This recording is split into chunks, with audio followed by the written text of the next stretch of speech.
Alright guys, so we're fast forwarding 3 days. So I just got the hose clamps.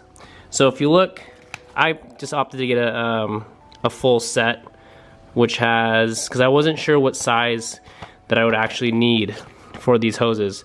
And I ended up needing, because I was going to buy the 15 to 17, because I just went ahead and measured the actual diameter of this guy being about 14, thinking, okay, that should be good for like maybe 17. But I'm glad I got the set, because you really do need the largest one here, which is, and actually this is 15 to 17.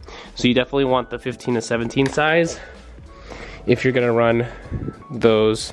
And if you notice, I kind of wanted to have it down so that way you didn't see the actual nut part, so that way you can tighten it. But in case I ever do need to tighten it more, or if it starts leaking, obviously it's going to be easier to access if it's faced up. So I went ahead and did that just for ease of access. And from there, I did want to include this portion because you're going to get to a point when you're routing this. So you can see here, you have your two further ones back there, and then the two closer ones. So this, you're gonna want to angle it about this far from here. So you're gonna want it to be the length of these three. And you'll notice that the one that's furthest back, I routed it like right in front of the actual IAC valve. So that's the only one that you should cut, because if these two are that length, this can actually stretch to about right here, since this is where that collector is going to be in orientation, like kind of off to the side. So I'm going to cut this to the same length as this one, and that way when we get the collector together, we should be able to get them to all line up. I did the two closest to the collector right here and right here, and then the furthest one back is the bottom one right here, and then obviously this guy is the second to farthest. Now, I made it so as far as the routing, they don't conflict with each other. And if you look, I don't know if you guys can see very well, but it's pretty nice and tidy. I am gonna run some zip ties to make sure that these stay in place. And I'm not sure if I said 15 to 17, 16 to 18. So if you don't want to purchase the set, you do need the 18, because when the actual fitting is on the hose, it does expand quite a bit. So 16 to 18 millimeters is what you're going to need for the clamp. And if you look at how I also did this, you'll see the 1/8 NPT ports for the sensors. I put them on the side, because you don't want one like this or one like that, just because they're more prone to leak that way, and I know that by experience. So but yeah, I'm gonna get the bracket so you guys can see how the bracket mounts this on, so that your collector is in one place, because I personally don't even know, so I'm gonna have to kind of play with it. I'm getting this collector on, and I found a few design flaws yet again. The first one is mounting this bracket on right there, so the actual hole where you're gonna get the bolt into the collector. Well, the problem is it's off by about 2 millimeters, where you do have to back out these fittings just to get the actual bracket to slide in enough to actually put a bolt through. I think that's my only option, is to grind this down and enough where it still will hold this collector and do its job. And then the second design flaw is the positioning of where this hole is, and it does go here, so that way you guys can see there is actually, you're going to use the main bolt for the intake manifold for the larger hole, and there's actually a space, if you can see, for the second bolt to keep it straight up.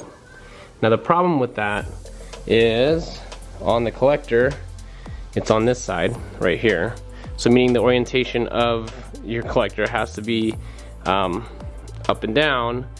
Again, and the problem with that is you're going to have one sensor that's going to get the majority of your coolant flow, and the top you're going to have to hope that your coolant is reaching that top sensor, just because, you know, obviously gravity and everything. Most of your coolant's gonna be closer to the bottom. And then also you'll have more prone to leaks because, well, obviously gravity, and it's at the bottom. So either one, I drill another hole a little bit further out, which I'm thinking of doing. I just don't wanna go too far. Or finding another way to get this to mount the way that I want it to. Yeah.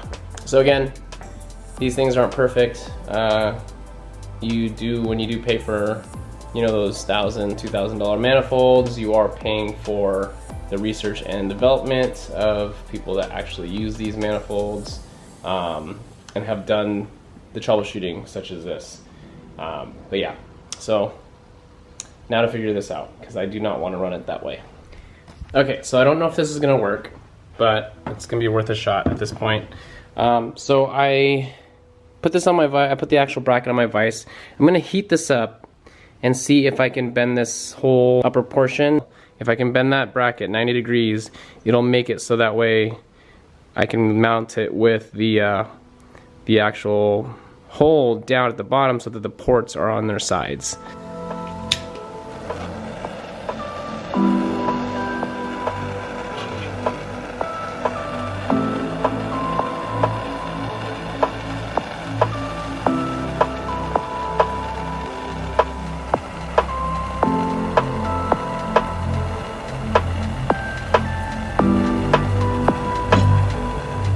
Well, I think that will work. So if you look, I got that there.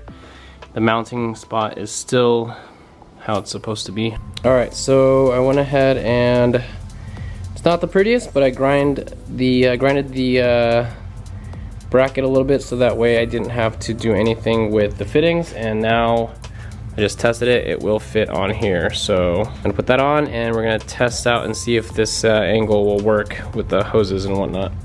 All right, so I accomplished what I wanted as far as the ports now being on the sides over here. And it is still in that general position. I think I might heat it up a little bit more and then bend it down so it's not facing so far up. All right, so I just added a quick coat of paint. Don't mind the runs on it. I just kind of did it really quick just so that way it's coated, and I don't have bare metal on there. Not too bad. I'm gonna put this on and show you guys the end product.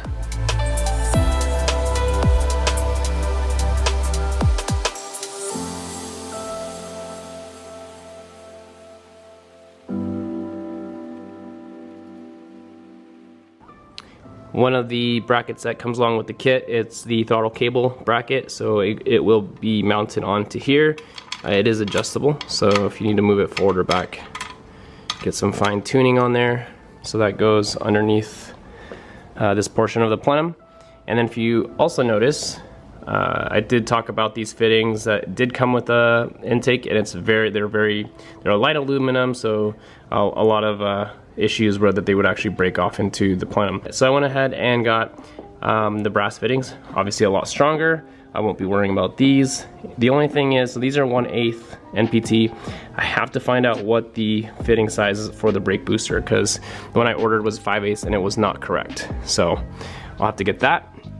And one thing I did not get to show on the video, now keep in mind, this is on here just temporarily. I don't know exactly how I'm going to mount these, if it's going to do, you know, to the rear or to the front, if it's going to get in the way of this, because I do have to run sensors, my factory sensors on here. So when you do install this, just make sure to put some oil behind it, and it is as easy as screwing on, you know, the center nut and sandwiching this plate, hence the part name being a sandwich plate adapter. And a few more things to button up, like getting the lines added to, you know, the ports on there, but pretty much this is ready to go. And from there I did go ahead and again also temporarily bolted on the throttle. Not too much to that. There is an O-ring that goes behind there, and then you will bolt your TPS sensor onto this bracket here. And it does come with 2 brackets just in case yours is different for the actual mounting on here. Alright you guys, so this concludes part 2 of my forward-facing intake manifold install. Hopefully it helps you guys out for anyone that's wanting to purchase this intake manifold or something similar to it, or already have purchased it and just kind of wanting to figure out the best way to go about installing it. It does help to have, you know, that kind of baseline of the things that you might encounter. So I'm glad I got it on. I'm overall happy with the build quality and the way it looks on my motor. So stay tuned for the next upcoming videos. We get to step away from the motor just for a little bit since everything is pretty much done. We just need the turbo, which is on its way, and I'm excited to show you that and to dive deeper into the manifold and installing and plumbing the actual turbo. But on the next one, we will be working on something a little different, more on the cosmetic side. It's in my R32 carbon diffuser. I've been sitting on this for quite some time. If you follow me on Instagram, you have seen some photos of this mocked up and it looks amazing. So I'm excited to actually get it on there and make my custom brackets for it to work, so you guys can join me on that little adventure. And also, you probably see in the background, I do have some hypergrams for kind of like a backup set of wheels, because I am also working on some 3-piece wheels. So you guys can join me on that, where I strip down the lips. If you look, this used to be the brushed look and they clear coated it, so I'm working on removing that clear coat. We'll have 2 nice sets of wheels for 2 different looks and 2 different setups. So I hope you guys have been enjoying the content so far. Until next time, stay safe and we'll see you in the next video. Later guys.